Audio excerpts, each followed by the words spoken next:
Welcome back. We'll continue deep diving into Android Studio user interface. Android Studio Editor appears when a Java, Kotlin, XML, or other based file is selected for editing.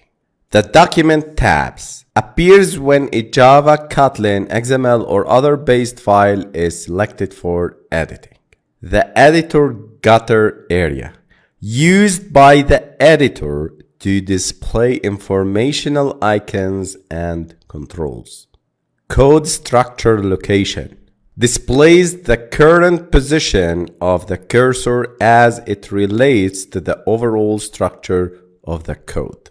The Editor area, the main area where the code is displayed, entered, and edited by the user.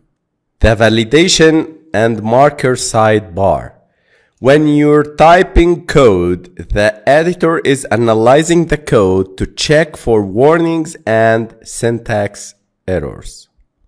If we select activity_main.xml file, you'll see this panel or this editor area. This is called the Layout Editor.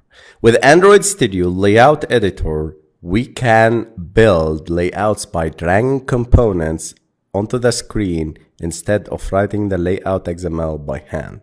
With Android Studio Layout Editor, you can add components to the layout using drag and drop, add and change all the attributes or properties for the components, view and edit constraints for layouts, prepare a responsive design with a preview, and edit XML code for layout.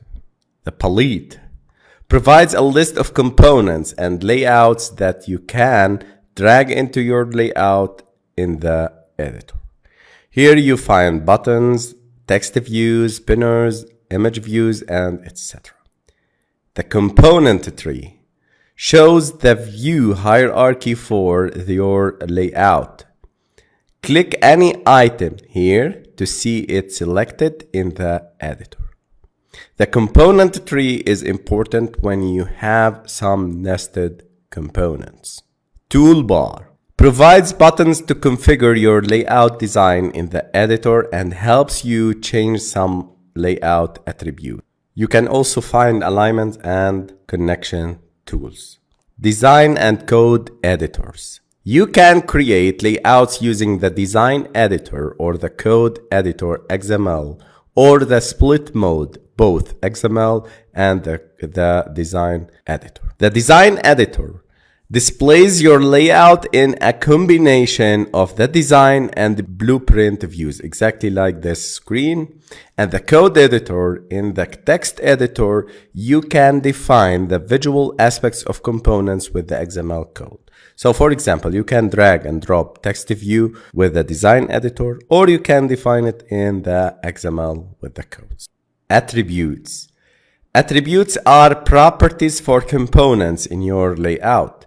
Most of the time, attributes will describe visual aspects of components, but sometimes they are used to set layout behavior as well as set parameters for tools. In this video, we learned about the editors in Android Studio, the editor, the code editor, and the layout editor in Android Studio.